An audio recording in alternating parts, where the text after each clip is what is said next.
Magandang araw mga kaibigan. Bigyan natin ng reaction, opinion itong post ni Kipi Chu. Sabi niya, guys, I'm so happy. Sabi ni Alvin sa live niya just now, dinig na dinig daw ni PRRD yung celebration sa Duterte Street nung birthday niya. Sabi daw ng mga taga-loob na staff, loob ng detention facility, naririnig daw sa loob yung ingay ng hundreds of supporters who were singing outside or talking, clapping outside. Tapos sinabihan daw ng staff si PRRD, why don't you go out to the garden so you can hear them? Wow naman. Tapos sabi daw ni PRRD, it's okay. Naririnig daw naman niya from where he was sitting.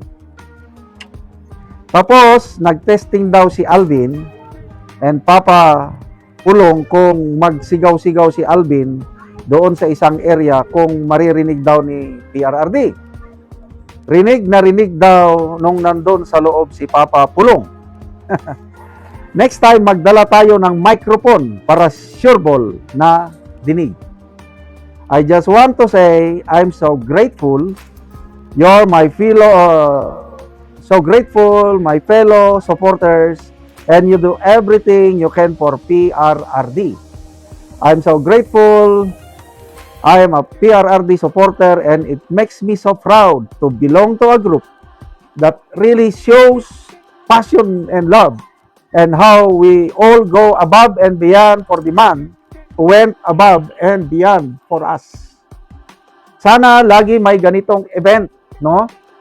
Hindi yung every birthday niya lang. Para di siya ganon kasad kasi magsigawan tayo doon lagi. Kung mura lang, sana magpahig. Andon tayo every weekend. Nakakaiyak naman at nakakatuwa. Salamat sa mga DDS na hindi nagsasawang pumunta sa The Hague para i-cheer up ang ating Tatay Digong. Ako rin sana, kaming mag-asawa, gusto naming bumisita doon. Ang problema, wala kaming passport o visa. Visa pala. May passport kami, yung visa. Yung pera, pwede naming mapag-ipunan. Last year, just barely a month, nung nakulong siya, ang dalawang kamag-anak namin dito sa Mindanao, nabigla kami, nandun na.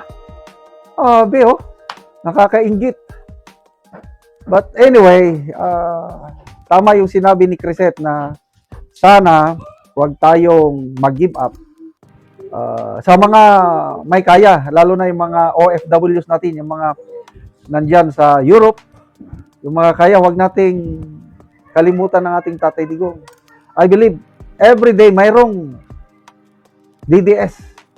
Every day, I believe it, na hindi na zero every day. Sana ipagpatuloy natin yan. Ulitin ko, kung mayroon lang kaming visa, anong tawag na visa yan? EU visa. Pag-ipunan namin para makapunta once in a lifetime. Para may pakita yung pagmamahal kay PRRD. But yung hindi naman makakaya, dito na lang tayo. Sa kanya-kanya tayong sitwasyon, ako, prayer. Ang pinaka-the best na mai-offer ko kay Tatay Digong, everyday, pinagdarasal ko siya, kasama ang buong Duterte family. Dasal ko na ang Panginoon, i-comfort niya si Tatay Digong doon, kasi malungkot eh. Biruin mo yan, supposed to be, nagpapahinga, kasi ako, retired na. O, nagpapahinga lang ako ngayon. Enjoying my retirement. Si Tatay Digong, hindi. After giving his life, the best years of his life, from mayor to president, ngayon na may edad na siya, dapat nagpapahinga. Tapos, bigla nilang kinidnap, dinala doon. Tapos, itong administrasyong ito, nananawagan na unity daw. Dahil si Mana Santa kayo, unity kayo lang dyan. Hanggat hindi nyo binabalik ang aming Tatay Digong dito sa Pilipinas, huwag na kayong manawagan ng unity. Dahil masakit para sa amin, yung minamahal naming tatay, kinulong ninyo. Ikulong nyo dito sa Pilipinas, okay lang yun. Litisin nyo dito, okay lang yun. Huwag lang doon sa napakalayo. He does not deserve to be treated that way. Kaya hindi makakalimutan ng millions of Filipinos ang ginawa ng administrasyon ito.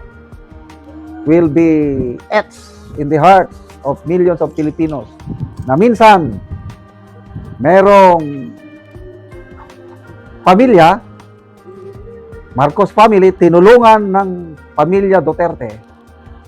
Instead na gantihan ng mabuti, ginantihan ng masama. Pagpapalibing sa kanilang tatay, nilibing. Pagkapanalo nung eleksyon ng 2022, hindi sila mananalo pag walang suporta ng mga Duterte. O ano ngayon ang isinukli? Ayan, group effort. But anyway, sabi ni Tatay Digong, there will always be a day of reckoning, malapit na. Sabi ni BP Sara, ang gaba dili magsama. Yes, I believe. Kakarmahin din kayo. Kaya konting taste na lang mga kapwa ko DDS. 2 years na lang. Maghahari ulit. Uupo ulit ang isang Duterte sa Malacanang. Pagtulungan natin yan.